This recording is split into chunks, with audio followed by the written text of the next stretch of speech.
is here. Here, Finally. spoiler alert.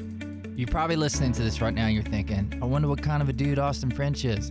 We've been talking to him for like 10 minutes. He's a pretty nice guy. He's actually a really nice guy. We're actually really surprised. You're so pleasant. You seem like a nice guy.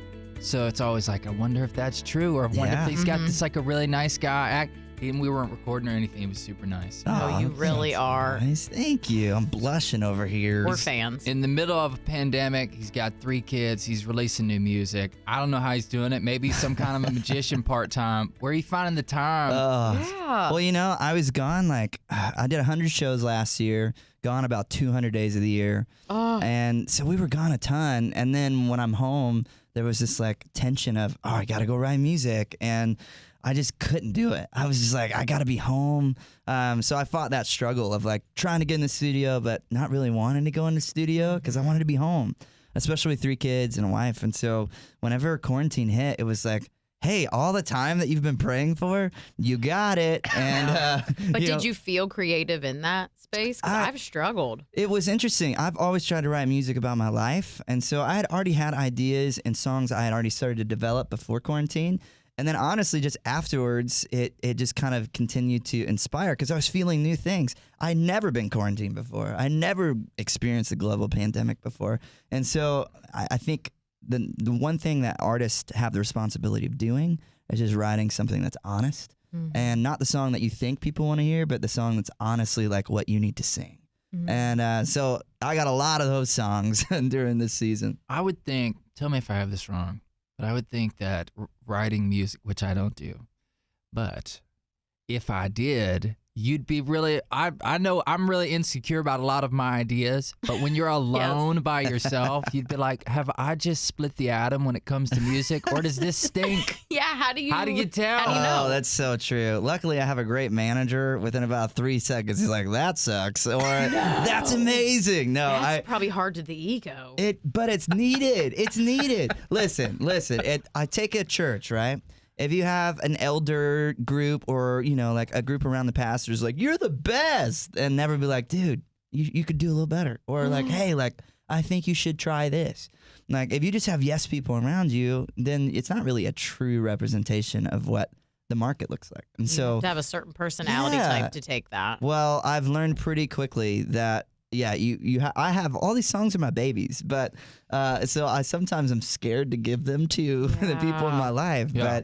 But like you said, it is a vulnerable process. But I've learned that if you can accept the fact that some of your songs are good and they're just not great, then it gives you the opportunity to get to the great. Because you just have to write a lot of good things to get to something hopefully great.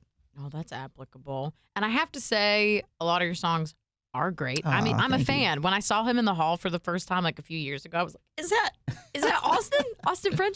Okay, the song Why God, Yeah. I know it's been out for a minute, and I'm sure that you've just had people probably flooding your inboxes and coming up to you because it's one of the most honest portrayals of that struggle we have in our faith that I've ever heard. When I first heard it, Austin, I was, no joke, walking into a counseling session to talk about that kind of stuff in my faith, and I was like weeping, and I'm like, I don't do that with a lot of our songs, but you put into words what I was struggling with, which is like, how do you handle the questions you have with God? Yeah. And now that you've been sitting with that song for a while, has your perspective on it changed? Has God given you any answers? Yeah. It's a big question. Yeah, but- I mean, just more questions in some ways. Yeah. You know, through it all, I don't know if we're not going to God demanding answers. We're going to God knowing that He cares about the questions. As a dad, that's really the heart behind the song. I have 2 little boys who ask why daddy all the time. And it doesn't make them bad kids for asking why daddy. Just makes them kids who need their dad. And I think a lot of times we treat God as a dictator that we can't go to or doesn't care about our problems. But a lot of that's filtered through our own father experience. And I grew up in a broken home where a dad wasn't present and my dad was abusive and not that kind of relationship. So to write a song called Why God was, for me, you hear Why God, but really I'm singing like, why daddy? You know, it's like, why are you letting these things happen? Or why is this a part of the process? And I understood now that I am a dad that sometimes my kids can't understand that eating their boogers is not good for them. You know, like, why do they taste so good, Dad? I'm not ready You for know, this and stuff. it's headed your way, Joy. Oh, no. And But the thing is like they don't get my answers, but they understand I'm there. Yeah. And I think a lot of times we demand answers, but we forget like we can bring God the questions, whether we get the answers we'll understand or not, because he just always promises to be there. And that's what that whole song's about. We actually have to apologize bringing up that song. He seems like he's got a pretty good sense of humor. Why God is a deeply profound and meaningful song, but sometimes things go a little fast and loose here on the show, and we don't necessarily pay attention when we're talking what song is playing next. And it felt like we were on a hot streak one time.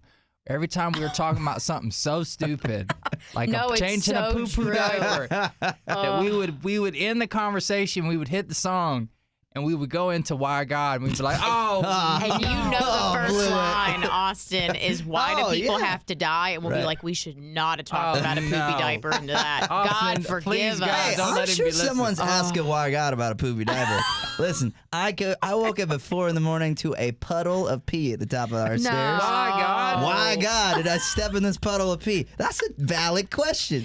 God, Daddy, Father, Abba, God, I need to know why. That's how I feel every night. Now that song has a whole new meaning There for you me. go.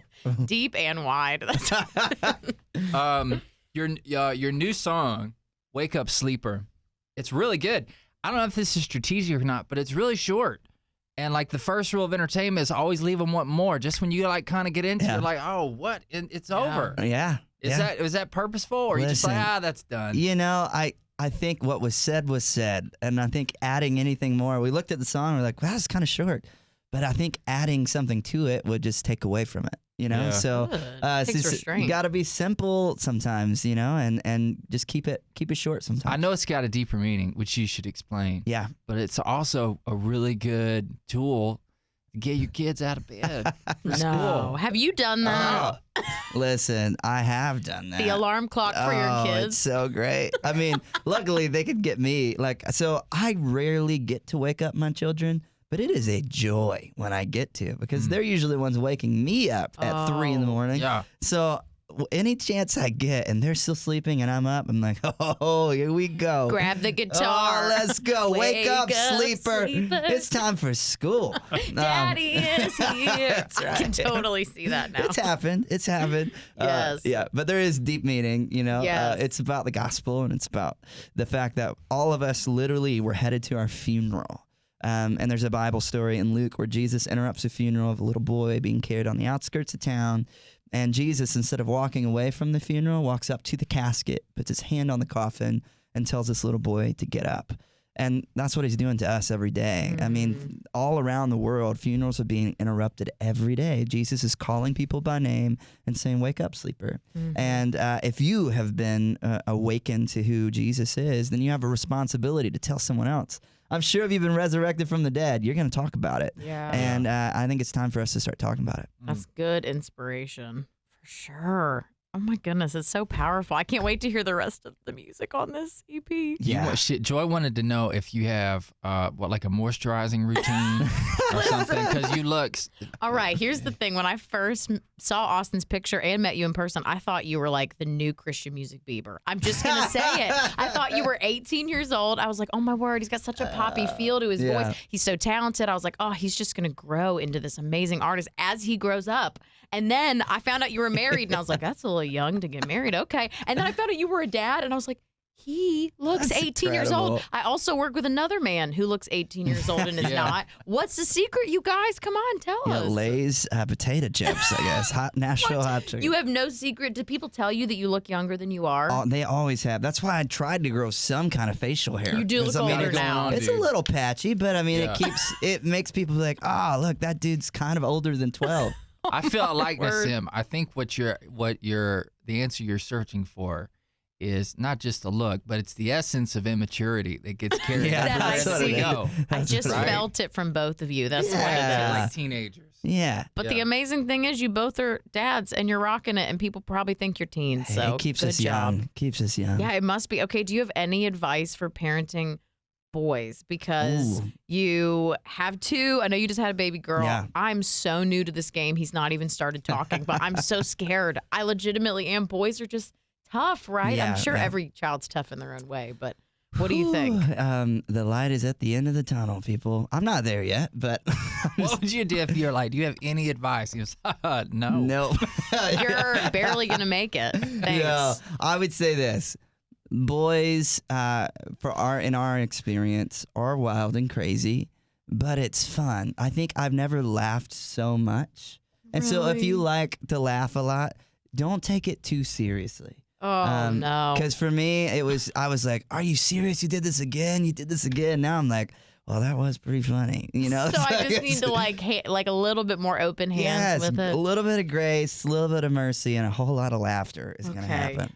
I'll try to take it less seriously. And then I know they're gonna take you away. They're gonna skirt you off somewhere else. But in this weird time where artists and musicians, they aren't like on the road or on stages or anything like that. As an artist himself, speaking on behalf of some of your colleagues, how can people who love your music and love music as a whole just support the artist who's trying to make music in this time where you can't necessarily go buy a ticket to a show? Is there anything specific you can think of they can do?